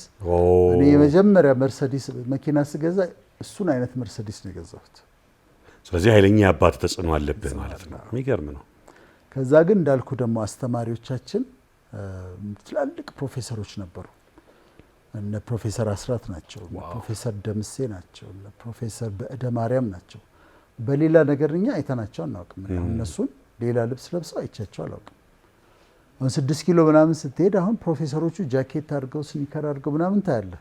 ሜዲካል ስኩል በፍጹም አታይም። በዛ ዘመን ያሁኑን አላውቅም። አንድም ቀን አይቻቸው አላውቅም። እንዴ ዶክተር ተማሪም ሆኜ ጨርቅ ነው የማደርገው እያልከኝ ነው? ተማሪ ሆነን ጃኬት እና ሱሪ ታረጋለህ። ግን የዛ ጊዜም ጂንስ ሊገርመኝ ነበር በጣም። እና ልክ ግን ወደ እንትኑ ስትመጣ ከኢንተርን ዶክተር ከሆንክበት ጊዜ ጀምሮ እንደ አስተማሪዎች ነው መልበስ የሚጀምረው። እንደነሱ ነው መሆን የሚጀምር። እንግዲህ እሱ ተጽዕኖ አለ ማለት ነው። እንዴ በደንብ እንግዲህ እኔ ከዚህ ውጪ አይቻል አላቅም እንግዲህ ወይ ከረባት ምናምን ካልሆነ በስተቀር ከረባት አስቀራለሁ እኮ ካልሆነ በስተቀር ሁልጊዜ ሱት ለባሽ ነህና አንዳንዴ እንዲህ አይነት ሰዎች ሰንበት ብቻ ሳይሆን ሲተኙ ስለብሰው የሚተኙት ብለህ እንድታስብ ሁሉ ያስገድዳል። ግን አቋምህ ሰውነትህ በተፈጥሮ አሪፍ ስለሆነ እነዚህ ቲሸርት ኖርማል ጂንስ ሸሚዞች ምናምን ብታረግ አያምሹር በጣም ነው የሚያምርብህ ብዬ አስባለሁ። አንዳንዴ ያደርጋለሁ ውጪ ስሆን ቲሸርት ምናምን ቲሸርት አንዳንድ ጊዜ ሙቀት ሲያስገድደኝ ከሀገር ውጭ ምናምን ከሀገር ውጭ ስሆን እዛ አደርጋለሁ። ግን በቃ እኔ ያሉኝ አሁን ኮቶች ናቸው። ኦኬ ጃኬት አንድ ነው ያለኝ መሰለኝ። እውነትህን ነው? አንድ ሌዘር ጃኬት አለኝ በአመት አንዴ የምለብሰው እንጂ የለኝም። ወይስ ከዚህ ጋር ተያይዞ ቅድም ነካ እያደረግነው ነበር ከካሜራው ጀርባ ውጪ ዶክተር አቋምህ በጣም ይገርማል። አንዳንድ ሰው ሲጠይቅ እንደው አታረጅም የሚል አጠያየቅ ይጠይቃል። እንደሱ ሳይሆን አትለወጥም። ይሄ በመክሳት በመወፈር ምናምን አለ አይደለ ፊታችን ላይ የሚታዩ ለውጦች ምናምን አሉ ከነገሮች ጋር ተያይዞ። አንተ ግን እኔ ዶክተርን ካወቅኩ ጊዜ ጀምሮ አቋምህ ወጥ ነው፣ አይዋዥቅም፣ ተመሳሳይ ነውና ሚስጥሩ ምንድን ነው? ሚስጥሩ አንዱ የእግዚአብሔር ጸጋ ነው። አሜን። ዋነኛው እሱ ነው መቼም። አሜን። ምክንያቱም ፋይት ያረኩበት ዘመን ነበር። ክብደት እየመጣ ከዛ እሱን ለማስወገድ በጣም የታገልኩበት ጊዜ ነበር። ኦኬ። በኋላ ግን ምንድነው የሆነው? አንዳንድ የማይገቡ ነገሮች ነበሩ ሰውነቴ ላይ አለርጂ ጋር የሚመሳሰሉ ነገሮች ነበሩና እሱን ሳጠና የራሴ ላይ ሳጠና ግሉተን ለሚባል ነገር ሴንሲቲቭ እንደሆንኩ አወቅኩ። ኦኬ። ግሉተን ሴንሲቲቭ ሆንኩ እና ግሉተን ደግሞ ስለዚህ ግሉተንን ማስወገድ እንዳለብኝ አወቅኩ። ግሉተን ደግሞ ያለው ስንዴ ውስጥ ነው፣ ገብስ ውስጥ ነው። አንዳንዴ በኮንታሚኔሽን ደግሞ አጃ ውስጥም አለ። ግሉተኗን አቮይድ ለማድረግ ብዬ እነዚህ ነገሮች ስንዴውን፣ ገብሱ ምናምን መብላት አቆምኩ። ስለዚህ አውቶማቲካሊ ምን ይሆናል? የስንዴ ዳቦ የለም፣ ፓስታ የለም፣ ምን የለም፣ ሊያወፍሩህ የሚችሉት ነገሮች እኔ ጋር የሉም ማለት ነው። ሰውነታችን ሊለጥጡ የሚችሉትን ነገሮች ኮንትሮል ታረጋቸዋለህ። ኮንትሮል አረኳቸው። ምግቤ ጠቅላላ ግሉተን ፍሪ ሆነ። አውቶማቲካሊ ክብደቴ ወረደ። የሚገርም ነው። ክብደቴ ወረደ። ከዛ ውጭ ኤክሰርሳይዝ የማደርገው ወክ ነው። ስለዚህ ምግብ ላይ በጣም ሴሌክቲቭ ሆኜ ነው የምበለው። እሱ ነው። ሌላ ከጠቀመ ውሃ እጠጣለሁ። ውሃ በደንብ እጠጣለሁ። እኔ እናንተ እስከ 3 ሊትር ድረስ መጠጣት አለብን ተብሎ ይገመታል። 3 ከ3.5 ዋው። እና እኔ እጠጣለሁ 3 ሊትር ውሃ እጠጣለሁ በቀን። እንዴት እየከፋፈልክ ወይስ? እየከፋፈልኩ ነው። ለምሳሌ ቢሮ ስገባ 2 ሊትር ውሃ ጀምራለሁ። ከዛ እስከወጣ ድረስ 2 ሊትሯን እጨርሳታለሁ። ቀስ እያልክ ውሃ መጠጣት አለበት። ቆዳህ፣ ጸጉርህ፣ ሁለንተናህ ውሃ ይፈልጋል። እና ውሃ እኛ ሀገር በተለምዶ ውሃ አለመጠጣት አለ። ካልጠማህ አትጠጣም። አልችልም የሚል ሰው ይበዛል። ምግብ በልቶ ውሃ መጠጣት የማይወድ ሰው አለ። ይገርመኛል። እንዲህ ንቅ አልችልም፣ ውሃ ያንቀኛል፣ ከምግብ ይልቅ ውሃ ያንቀኛል የሚል ሰው አለ። ይገርም ምን እንደሆነ አላውቅም። ይሄ መለመድ አለበት። ኦቨር ሃይድሬሽንም አለ። ከመጠን በላይ ደግሞ ከሚያስፈልግ በላይ ደግሞ ስትጠጣ ኦቨር ሃይድሬሽን ነው። እሱ ደግሞ ልክ አይደለም። ግን ትክክለኛ የሆነ አማውንት ውሃ መጠጣት በጣም በጣም አስፈላጊ ነው እና እኔ ውሃ እጠጣለሁ በደንብ። ስለዚህ ትልቅ ትምህርት ነው። ምክንያቱም አገኘንም ብለን የምንወስዳቸው አንዳንድ ሰዎች ሌሎች ነገሮች ይመስላቸዋል ሰውነታቸውን የሚጎዱ። አገኘን ብለን ወደን ፈቅደን በምንመገባቸው ነገሮች ራሱ ጤናችንንም የሰውነት ቅርጻችንንም እናጣበት ነገር አለና ይሄ ራሱ ትልቅ የሚያስተምር ነገር ነው። ጂም ይሄዳሉ ሰዎች። ጂም ይሄዱና 300 ካሎሪ ያቃጥላሉ። ጥሩ ነው። ወጥተው ግን 900 ካሎሪ ይበላሉ። ኧረ ሺ በሺ የሚቆጠር ክትፎውን በላዩ ላይ ኬኩን በላዩ ላይ ምኑን ያቺ እኮ ያቃጠሏት እኮ ሳይኮሎጂካሊ ብዙ ያቃጠሉ መስሏቸው በፍጹም ግን ትንሽ ነው ያቃጠሉት። እና ዋናው የምናስገባው ነገር ነው። ወደ ውስጣችን የሚገባው ነገር በጣም ወሳኝ ነው። ስለዚህ በጣም ሴሌክቲቭ መሆን፣ ፒኪ መሆን፣ የምትጨክንባት ነገር መኖር አለባት። ለምሳሌ የሆነ ነገር የምትወደውን በልተህ ከዛ ተጨማሪ ኩኪሱ ምናምኑ ካለ አይ ይቅር ለመጨከናለ እሱ የማይቻለው በቃ እሷ ነች በቃ አይሆንም ማለት አለብን። ሲቀርብም ነው ማለት አለብን። ትልቅ ነገር ነው። አይ ትልቅ ትምህርት ነው። የሁላችንም ችግር ልክ እኔ አሁን በተፈጥሮ እህል ሲቀርብ ማን ነው ላለመብላት እሞክራለሁ። ከቀረበ ግን ያሳሳኛል እና ብላው ይለኛል። መብላት አልፈልግም እና ሲቀርብልኝ ግን እቺ እምቢ የማለቷን ነገር መልመድ ቀላል አይደለም። እስኪ እንሞክራለን ዶክተር። በጣም ትልቅ ሀሳብ ነው። እስኪ ወደ እንደው በተወሰነ መልኩ ወደ ሃይማኖት ሀሳብ እንምጣ እስቲ። አሁን ላይ ማለት አይቻልም ከሆኑ ዘመናቶች ወይ ጊዜያቶች ጀምሮ ይሄ በሃይማኖት ተቋማት አካባቢ ይሄ ከሌሎች ሃይማኖቶች ጋር የንጽጽር ትምህርቶች በጣም እየበዙ ነው። ይሄ ከሌ አንለውም፣ ሁሉም ማለት በሚቻልበት ደረጃ ነው ያለው። የሚያምነውን ነገር ማስተማር ሌላ ነገር ነው፣ ግን የሌሎቹን ከራሱ ጋር እያነጻጸረ የማስተማር ነገሮች በጣም እየበዙ ወደዛ ነገር ውስጥ እየገባን ያለንበት ሁኔታ ነው። እንደው እንደ ሀገር ይሄ ከአብሮነት አንጻር ሁሉም የየራሱን እንትን ብሎ ከመኖር አንጻር የሚያመጣው ይሄ እንደው ልክ ያልሆነው ነገር ምንድን ነው ብለህ ታስባለህ? ይሄም እጅግ በጣም በጣም በጣም ጥሩ ጥያቄ ነው። ምክንያቱም አንደኛ ሀሳቡን አለማወቅ ይመስለኛል። አሁን ኮምፓራቲቭ ሪሊጅን ስተዲስ ይባላል ወይም ኮምፓራቲቭ ቴዎሎጂ ይባላል። እኔ አጥንቼዋለሁ። ኮምፓራቲቭ ቴዎሎጂ ስታጠና እኔ እስልምናን አጥንቻለሁ፣ ኢስላም፣ ጁዳይዝምን አጥንቻለሁ፣ ክርስቲያኒቲን አጥንቻለሁ። ከዛ የምስራቆቹን ደግሞ ቡዲዝም፣ ሂንዱይዝም፣ ታኦይዝም፣ ኮንፊሽያኒዝም አጥንቻቸዋለሁ። እነዚህን ግን ስታጠና የምታጠናው ልዩነታቸውን ለማወቅ ነው። ይሄኛው እንዲህ ነው የሚያስተምረው፣ ጂሆቫ ዊትነሶች እንዲህ ነው የሚያስተምሩት፣ በክርስቲያኒቲ ዊዝን ክርስቲያኒቲ ኦርቶዶክስ እንዲህ ታስተምራለች፣ ካቶሊክ እንዲህ ታስተምራለች፣ ኢቫንጀሊካልስ እንዲህ ያስተምራሉ ብለህ ለእውቀት ነው፣ አካዳሚክ ነው፣ ዶክትሬትህን የምትሰራበት ጉዳይ ነው ይሄ። ስለዚህ ዲሲፕሊን ነው። ይሄ እንደዚህ ነው፣ ይሄ እንደዚህ ነው፣ ይሄ እንደዚህ ነው፣ ይሄኛው ይሄን ያስተምራል፣ ይሄን ያስተምራል የምትልበት የእውቀት ፊልድ ነው እንጂ የምትጣላበት አይደለም። ሲጀመር ኮምፓራቲቭ ንጽጽር ስነ መለኮት የምታጠናውና በእውቀት የምታድግበት ነው እንጂ የምትጎዳዳበት አይደለም። አንድ በል። ከዛ አፖሎጄቲክስ ይባላል እና አፖሎጂስት ይባላሉ ሰዎቹ ደግሞ። አፖሎጄቲክስ ማለት ደግሞ ለምሳሌ አንተ የኦርቶዶክስ አማኝ ነህ አይደል? ከዛ እምነትህን ዲፌንድ ማድረግ መቻል ነው በእውቀት በደንብ በጥልቀት እምነትህን ታውቃለህ። ሰዎች እምነትህን ሊነኩብህ ሲመጡ ወይም ደግሞ በእምነትህ ላይ ጥያቄ ሲያነሱ የዛ ጊዜ የምትከላከልበት አይ የኔ እምነት እንዲህ የምንለው በዚህ በዚህ በዚህ ምክንያት ነው፣ እንዲህ የምናስተምረው በዚህ በዚህ በዚህ ምክንያት ነው ብለህ የምትከላከልበት እሱ አፖሎጄቲክስ ይባላል። የዛም ደግሞ በጥልቀት ሃይማኖታቸውን አውቀው ያንን የሚሰሩ ሰዎች አፖሎጂስት ይባላሉ። ኔሰሰርሊ ታዋቂ ሰባኪዎች ላይሆኑ ይችላሉ። የሚገርም አሁን አይቻለሁ ኦርቶዶክስ ውስጥ የማይታወቁ ግን ነና ኦርቶዶክስን አስረዳ ሲባሉ ወይም በእምነቱ ላይ ጥያቄ ሲነሳ ግን አስገራሚ ጥልቅ እውቀት ያላቸው ሰዎች ማን ነው ስለከየም መጥቶ ነው የምትላቸው አሉ። ባለፈው አንድ ሚዲያ ላይ ከወንጌላውያን አንድ ከኦርቶዶክስ አንድ ሆነ ይከራከራሉ። መከራከር ሰው በጨዋነት ሁለቱንም አላውቃቸውም፣ ምን አይቻቸው አላውቅም። የሚናገሩት እውቀት ግን እንዴ አሁን እነዚህ የት ነው ያሉት? እነዚህ አፖሎጂስቶች ናቸው። በእምነቱ ላይ ጥያቄ ሲነሳ በብቃት በእውቀት በንዴት አይደለም፣ በጠብ አይደለም፣ በስድብ አይደለም፣ በእውቀት የተነሳውን ነገር የሚያስረዱ ሰዎች ማለት ነው። እና ይሄም ደግሞ በጨዋነት የሚደረግ ነገር ነው። ያኛው የሌለ ነገር ነው።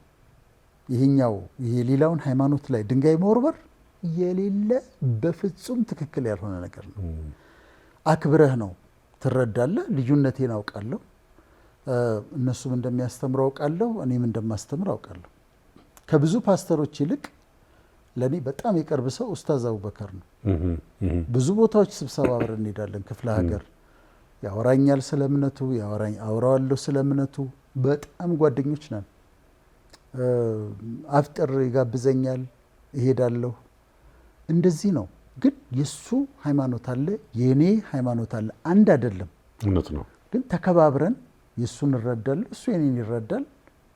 እኔ ስለ እኔ እነግረዋለሁ፣ እሱ ስለ እሱ ይነግረኛል። ያ ነው። ግን እየተነሱ እዛ ጋ ያኛውን ሃይማኖት የእናንተ እንደዚህ ነው፣ የእናንተ እንደዚህ ነው፣ የእናንተ እንደዚህ መባባሉ የሚያመጣው ጥቅም የለም። ከጉዳት ውጪ ጥቅም የለውም። በእውቀትም አይደለም የሚደረገው፣ ጥቅምም የለውም። የሚሻለው የራስህን ማስረዳት፣ የራስህን ማጥበቅ። ማክረር ነው የማይቻለው፣ ማጥበቅ፣ በደንብ እምነትህን መረዳት፣ የሌሎችን ደግሞ ሪስፔክት ማድረግ ያስፈልጋል። ያኛው ኮንትሮል እየተደረገ ነው እንጂ እኮ አደገኛ ነው። የሃይማኖት ግጭት ሊያስነሳ ይችላል፣ ደም ሊያፋስስ ይችላል፣ የሰዎችን ስሜት ይነካልና በምንም አሁን ባልነው በኮምፓራቲቭ ሪሊጅንም በንጽጽር ስነ መለኮትም ጎሽ ልትለው የምትችል አይደለም፣ በአፖሎጂቲክስም ጎሽ የምትለው አይደለም። እና እሱ መስተካከል ያለበት ነው። በጣም አሪፍ ነው። እንግዲህ አሁንም አንድ የተመልካች ጥያቄ ተከታትለን መልሱን ከዶክተር እንወስዳለን። ሰላም፣ ዳግማዊት ብርሃኑ ነኝ። ዶክተር ወዳጄን መጠየቅ የምፈልገው ጥያቄ ፈታኝ የምትላቸው ጊዜያቶች የትኞቹ ናቸው? እንዲሁም ደግሞ እንዴት ልታልፋቸው ቻልክ የሚለውን ጥያቄ በመጀመሪያ አነሳለሁ። ሁለተኛ ጥያቄ የስኬት ቁልፍ የምንላቸው ዋና ዋና ነገሮች ምንድን ናቸው? ሁለተኛው ቅድም ወዳጅህ ያነሳው ይመስላል። እንግዲህ ቁልፍ ምንድን ናቸው አላውቅም። የሚተነተን ከሆነ ትተነትነዋለህ። አዎ፣ አስቸጋሪ ጊዜያት ምንድን ናቸው? እሷም ደግሞ በጣም ተስፋ የተጣለባት አክትረስ ነች። በእውነት ኦኬ። በጣም ጎበዝ ልጅ ነች። እኔ ወደ አንተ እያመጣኋቸው ነው። ደስ ይለኛል፣ ደስ ይለኛል። ያስፈልጉናል። በጣም ጎበዝ። የት ነው የምትሰራው? አንዳንድ ቦታ ላይ ተውናለች ይመስለኛል። ኦኬ አዎ ኦኬ። ግን ያው እንዳልከው በጊዜው ቅድም አልክ አይደለም ይገለጣል፣ እድሉን ይገለጣል። አዎ። ሲያገኙ እንጂ ጎበዝ ልጅ ነች። እናገኛታለን። አዎ እሺ ለኔ በጣም አስጨናቂ የምላቸው ጊዜያቶች የሉም። ግን አንዳንዴ ይሄ ሞብ ሰዎች ሲነሱብህ ያለ እንደ አድማ ሆነው የሚነሱበት ጊዜ አለ። ሃይማኖት አካባቢም የዛ ጊዜ ትንሽ ቁጭ ብዬ የምገረምበት ጊዜ አለ። ለምንድን ነው እንደዚህ የሚያደርጉት እያልኩኝና ይሄ ግሩፕ ይሰሩና በአድማ ይነሱባል። ይሄ አሁን አይደለም በፊትም መጽሐፍ ቅዱስ በብዛት በማስተምርበትም ጊዜ እንደዛ ራሳቸው አስተማሪዎች ሆነው በቡድን የሆኑና ይነሱብሃል። ከዛ ሊያጠፉህ ይፈልጋሉ። ሌሎች አጋጣሚዎችም ላይ ታውቃለህ፣ ጓደኛሞች እንደሆኑ ታውቃለህ። እሱ እዛ ጋ ይጽፋል፣ እሱ እዛ ጋ ይጽፋል፣ እሱ እዛ ጋ ይጽፋል። አንተ ዶቱን ስታገናኘው ጓደኛሞች ናቸው። ገጥሞ ታገኘዋል። ምንም እንዲህ ያደርጋሉ ብዬ የምገረምበት ጊዜ አለ። ያለበለዚያ በጣም ስለምጸልይ እኔ አፌክት አያደርገኝም። በጣም ኑሮዬን በሰማይ ላይ ነው ያደረኩት። በጣም ከእግዚአብሔር ጋር በጣም ብቸኛም ነኝ። ብቸኝነቴ ደግሞ ወደ እግዚአብሔር እንድቀርብ አድርጎኛል። በሱ ላይ በጣም እንድታመን እንድጸልይ አድርጎኛል። ስለዚህ አስተማማኝ የሆነ አምላክ፣ ጋሻ የሆነ አለት የሆነ አምላክ ነው የምከተለውና እንደዛ አይነት ነገሮች ሲነሱ ወደ እሱ ነው የሚሄደው። ወደ እሱ ስጠጋ ያንሳል። እና ደግሞ በህይወቴ ምን ያለው መሰለኝ፣ እኔ ሰዎች ሲነሱብኝ አንድ ሌቭል እግዚአብሔር ከፍ ያደርገኛል። አሁንም ሲነሱብኝ አንድ ሌቭል ከፍ ያደርገኛል። አንዳንዴ እንኳን ተነሱ ነው የምለው። ልክ እኔ ማሳደድ ሲጀምሩ እሱ አንድ ሌቭል አዘጋጅቷል፣ ከፍታ አዘጋጅቶልኛል። እና እንደዛ ነው። እና መገረም በአንዳንዴ በሰዎች አድመኝነት ዲስትሮይ ሊያደርጉ ሲነሱ ሊያጠፉ ተስማምተው ጓደኛሞች እንደሆኑ ታውቃለህ። ከዛ አንዱ በዛ አንዱ በዛ ምናምን ሲያደርጉ ስታይ ትታዘብና ተገርም ያልፋለሁ እንጂ ብዙ አልጨነቅም። ሁለተኛው ዳጊ የጠየቀችው ኦልሞስት ተመልሷል። ግን እዚህኛው ላይ አሁን ዶክተር ይሄ እንደ ኮንትሮቨርሻል የምትለው አይነት ሰው አይደለም። ሀሳቦችን የተለያዩ ለሰዎች ይጠቅማሉ የሚላቸውን ነገሮች የሚያደርሰው ግን እንዳልከው ነገሮች በምን አይነት መልኩ ቅርጻቸውን ስተው ምናምን ብለው የሚመጡበት አጋጣሚ አለና አንዳንዴ ብለህ ታውቃለህ። ግን በቃ ከዚህ ከሚዲያውም ከምናምኑ በቃ ብቀርስ ቢቀርብኝስ ብለህ አስበህ ታውቃለህ? እኔ ሶሻል ሚዲያ ግን ትጠቀማለህ ዶክተር? የራሴ የለኝም። አዎ የራሴ ምንም ነገር የለኝም። ኦኬ። ምንም ዩቲዩብም ቲክቶክም ምንም የለኝም። ኦኬ። ግን ሌሎች ልጆች አሉ የማላውቃቸው ቪዲዮዎችን እየቆረጡ ያወጣሉ። ዳትስ ኦኬ። እኔም አልወደው በተናገርኩት ነገር ላይ ለመጠየቅ ፈቃደኛ ነው። አስበህ ስለምትናገር ተናገርኩት ነገር ላይ የማልወደው ቪዲዮ ቆርጠው ገጣጥመው ያልተናገርከው እንደተናገርክ አስመስለው ሲያወጡ ይሄ መጨረሻ ክፋት ነው። ዲሞኒክ ነው። በቃ ጋንንታዊ ነው። እንደሱ ሲሆን ነው የማልወደው እንጂ ለተናገርኩት ነገርማ ተጠያቂ መሆን አለብኝ፣ አካውንተብል መሆን አለብኝ። በተናገርኩት ነገር ላይ ቻሌንጅ መደረግ አለብኝ፣ መጠየቅ አለብኝ። ለሱ ፈቃደኛ ነኝ። ግን ራሳቸው የራሳቸውን ግምት ወስደው እንደዚህ አስቦ ነው እንደዚህ አድርጎ ነው በሌለበትን ታሪክ ደግሞ ፈጽሞ የሌለበትን ነገር እንደዛ ወጥተው ሲያወሩ እሱ ግን አንተ ከአምላክህ ጋር ከሆንክ እዛ ጋር እነሱ ሲነሱ አንተ ወደሱ ትሄዳለህ፣ ታመለክታለህ። በቅጣልኝ ሳይሆን አድነኝ ትለዋለህ። ይነሳሉ፣ ይጮሁና ያበቃል። እዛ ጋር አንተ ትቀጥላለህ። በጣም አሪፍ ነው። የለም ግን አይደለ በቃ ይሄ ሚዲያው ሶሻል ሚዲያው ምናምኑ በቃ ይቅርብኝ ብለህ ያልክበት ጊዜ አይኖርም። ነገሩ የሚጠቀመው ሰው ይበዛል። አንዳንዴ እቺ ትንሿ ነገር ከረበሸችን የማይሆን የማይታሰብ ነው። ምክንያቱም ሰፊው ህዝብ የሚጠቀመው ህዝብ አለ። ከዛ አንጻር ገብተህ እኮ አሁን እንደ ሰው ጥናት አጥናልኝ ብትል የሚቃወሙህን ሰዎች በጣት የሚቆጠሩ ሆነው ታገኛቸዋለህ። ገብተውም ኮሜንት የሚያደርጉት እዛኛውም ጋር ኮሜንት የሚያደርጉት እዛኛውም ጋር የሚሳደቡት አንድ ጥቂት ሰዎች ናቸው። ህዝቡማ ይወድሃል፣ ራሱ ኮሜንት የሚያደርገው መንገድ ላይ ሲያገኝ ይንቀጠቀጣል። ወይኔ ምናምን በጣም ነው የምወድ ብሎ ከሚያቅፉ ሰዎች እኮ አንዱ እሱ ነው። አንዳንድ ልማድም እና እኔ በጣም ተስፋ ለመቁረጥም ሩቅ ነኝ ስለምጸልይ ተስፋ መቁረጥ ወደ እኔ አይመጣም። ከዛ ደግሞ ጥሬ ነው ብዬ ነው የማስበው እና ማስተማሩን ቀጥላለሁ። በጣም እንቀጥላለን። አዎ እንዴ ወደ መንገድ ነው እንጂ አሁን በዋናነት ዶክተር ምን እየሰራ ነው ያለው? በተጓዳኝስ የሚከውናቸው ነገሮች አሉ? እኔ አሁን የህይወቴ ጥሪ ነው የምለው ማስተማር ነው። ኦኬ። በጣም ማንበብ እወዳለሁ። በየቀኑ እውቀት ሰበስባለሁ፣ አነባለሁ፣ ዶክመንተሪ ያለው በጣም እንደ ረሃብ ነው ለኔ እውቀት መሰብሰብ።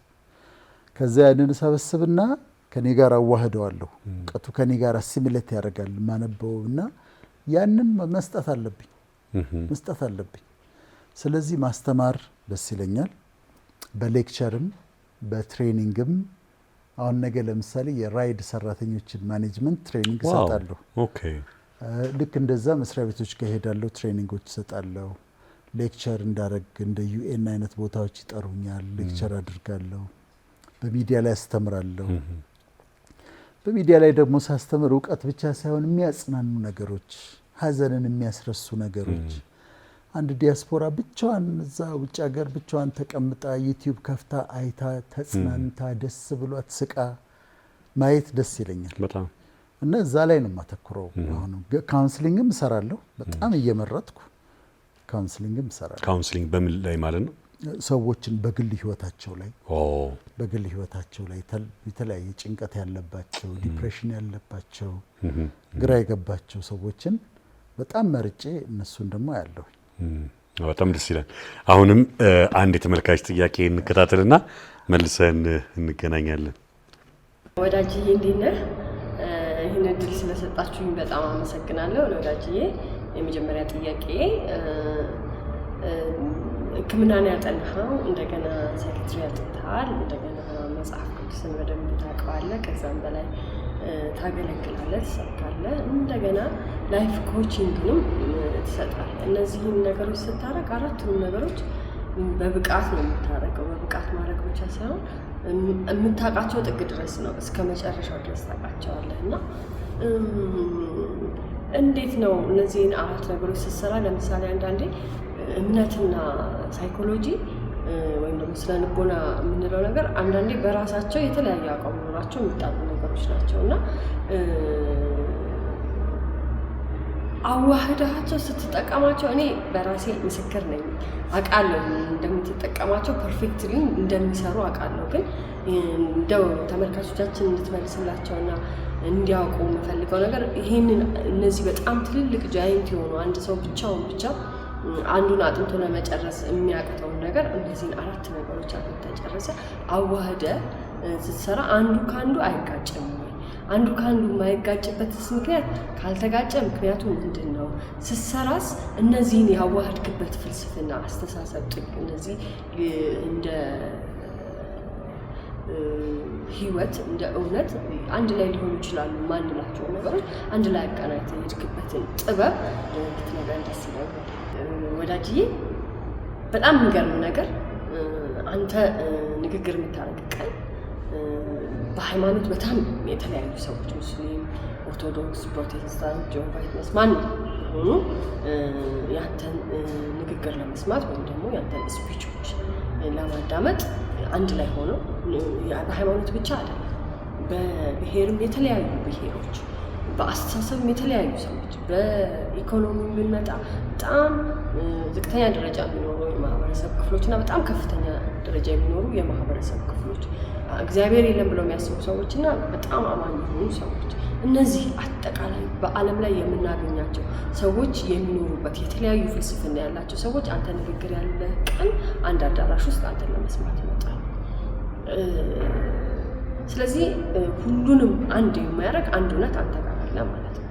ይህንን እውነት ይህን ፍልስፍና አንተ ጋር ብቻ ነው የምታስቀርብን ወይስ ማንን ነውስ የምትተካልን? ምክንያቱም አንተስ ካለህልን እኛ እየተጠቀምን ነው፣ እያገኘን ነው፣ ከአንተ እየተማርን ነው። ግን ይሄ እውቀት ይሄ ፍልስፍና መብዛት አለበት። መጀመሪያ እንደዚህ እንድታደርግ ያስቻለ እውነት ያው ወዳጅ ጸጋው ነው እንዳትልኝ። አይ ነው እግዚአብሔር ጸጋ ሰጥቶ ሁሉንም ሆነሃል። እግዚአብሔር ጸጋ ነው እዚህ ያደረሰ። ከጸጋው ቀጥሎ ግን አንተ የዚህ ጥበብ ባለቤት እንዲሆን ያስቻለ ጥረት እዚህ ውስጥ ያለው ሚስጥር ምንድነው? እንዴትስ ነው ይሄን ነገር እንደ አንድ ርዕዮተ ዓለም እንደ አንድ ፍልስፍና እንደ አንድ እውነት ሰዎች ጋር እንዲደርስ ሰዎች ጋር እንዲሰራጭ ሰዎች እንዲከተሉት እንዲሄዱ እንዲኖሩ አንተን እንዲመስሉ ማድረግ የምትችለው የምታደርግልንስ እንዴት ነው? ማይ ስጠራህ ራሱ ደስ ይላል። ወዳጅዬ ማለት ደስ ይላል። አጠራሯ በጣም ደስ ይላል። እንግዲህ ማህሌት ሰለሞንን ሁሉም ሰው ያውቃታል። እንግዲህ በኢትዮጵያ ኪነ ጥበብ ውስጥም አለች። በዝግጅቱ በጽሁፉም ትሳተፋለች። ያው አዲስ አበባ ዩኒቨርሲቲም መምህርም ጭምር ነች። ውጭ ሀገር መጽሐፍ ፐብሊሽድ ማድረግም ችላለች። ከዚህ በፊት ዮፕ የተባለ የታለንት ሾ ነበራት። አሁን ደግሞ አዲስ ቲቪ ላይ ደግሞ ሌላ የታለንት ሾ ፕሮግራም ይዛ መጣለች። በርካታ ስራዎችን የምትሰራ እህታችን ነች ማህሌት ሰለሞን። ቆንጆ ጥያቄዎች አቅርባለች ወደ አንተ። በጣም እኔ በጣም አድናቂዋ ነኝ እኮ የማህሌት ሰለሞን።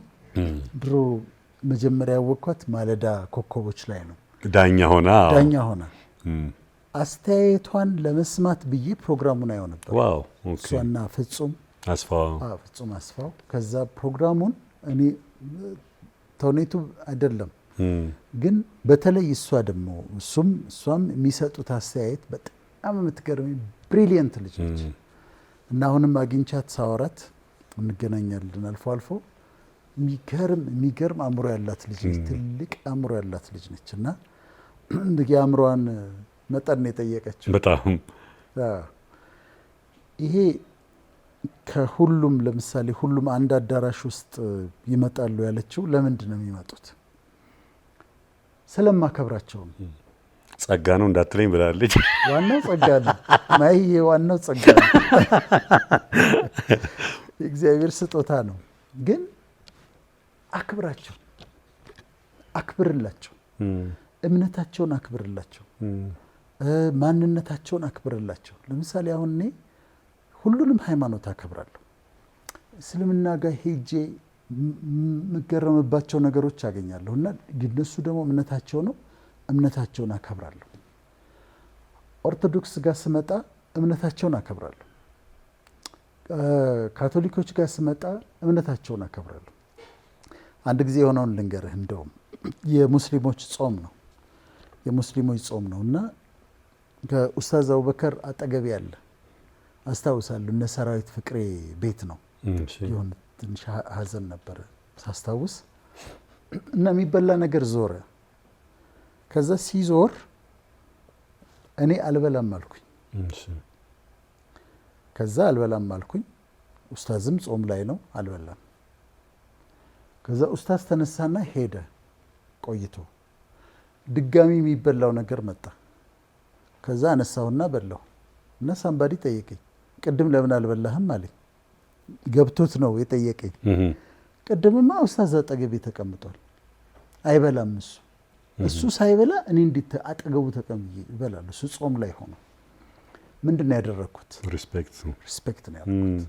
ፐርሰናሊ እምነቱን በማንበብ ደረጃ ብቻ ሳይሆን ፐርሰናሊ እምነቱን አክብሬ ነው አጠገቤ ሆኖ አልበላም ያልኩት።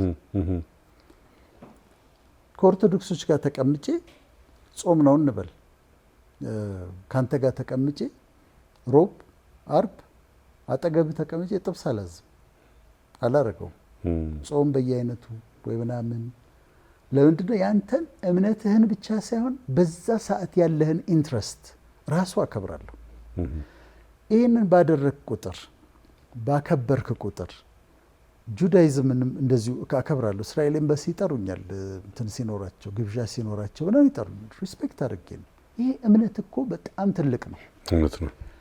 ካከበርካቸው፣ በእምነታቸውን ካከበርክላቸው፣ እነሱን በአማኝነታቸው ካከበርክላቸው ይሰማዋል።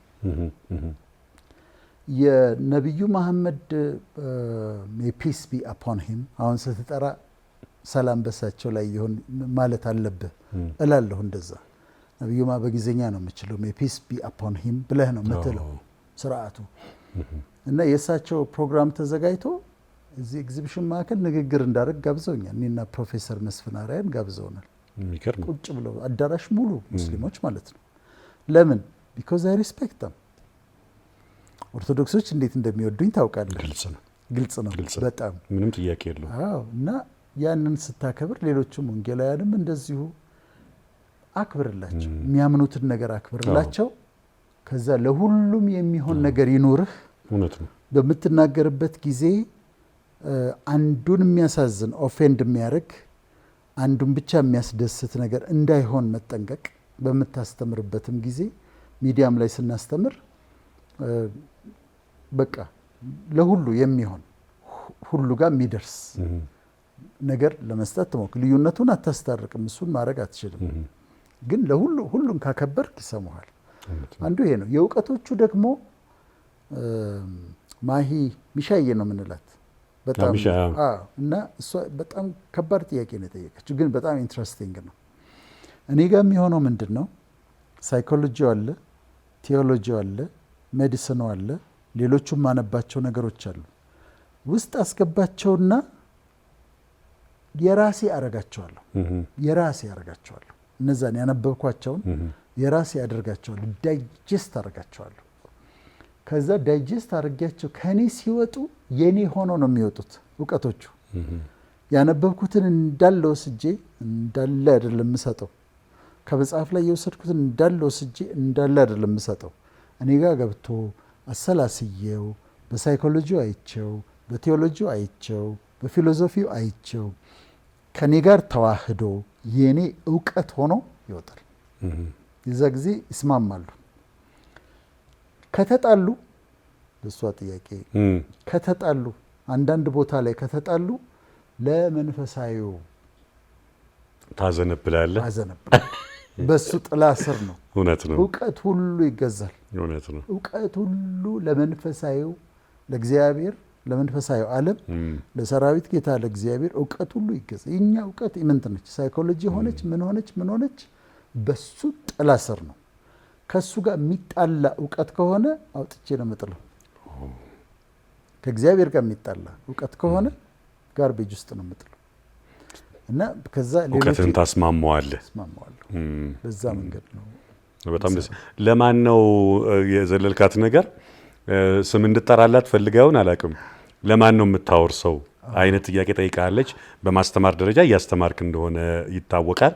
ግን ስፔሲፊክ ሰው አለ ወይስ እውቀትህን ለሁሉም ነው ሼር ብታደርገው? አንድ ሰው ማዘጋጀት ካለብኝ ማህሌት ሰለሞንን ማዘጋጀት። ታጭታለች። ታጭተሻል ማለት እሺ። ራሷን ምክንያቱም በጣም አላት በጣም አላት፣ ብዙ ነገር አላት። ከኔ ጋር ደግሞ እንስማማለን።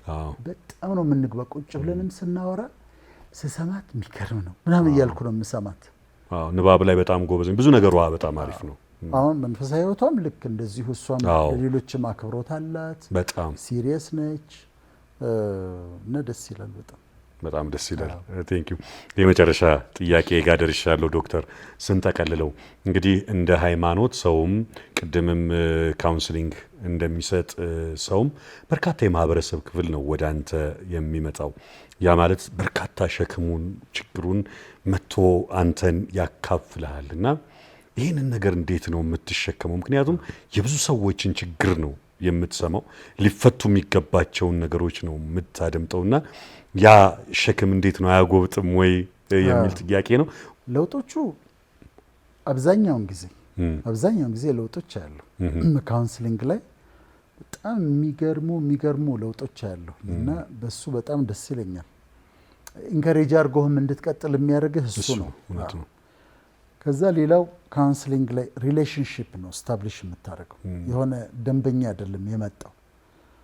ካውንስለር እና ካውንስል ያለ ሪሌሽንሺፕ ነው የምትመሰርተው።